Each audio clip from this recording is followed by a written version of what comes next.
I give the floor to Oipma. Président, ces 3 dernières années, le recrutement de mercenaires s'est intensifié au Yémen.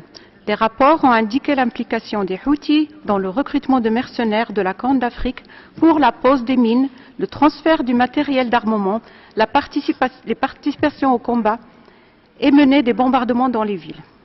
Des informations émanant d'organisations locales ont confirmé que des mercenaires ont avoué que des milices Houthis entraînent des individus de différentes nationalités dans des camps situés dans les îles africaines limitrophes au Yémen, sous la supervision des membres de la garde révolutionnaire iranien et du Hezbollah libanais. Un responsable de l'hôpital de Sanaa a révélé en avril dernier qu'il avait reçu plus de 120 corps de recrues africains, dont des enfants.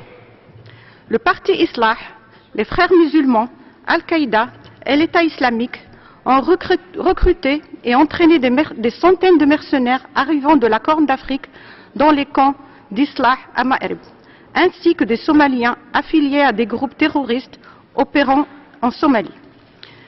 Le consul adjoint somalien à Aden, Hussein Mahmoud, a confirmé que le mouvement Al-Shabaab menaçait d'envoyer des combattants au Yémen.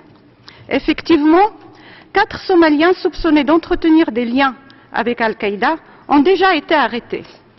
L'Organisation internationale pour les migrations a mis en garde contre l'exploitation des migrants des pays voisins dans des combats illégaux au Yémen, principalement de la Corne de l'Afrique.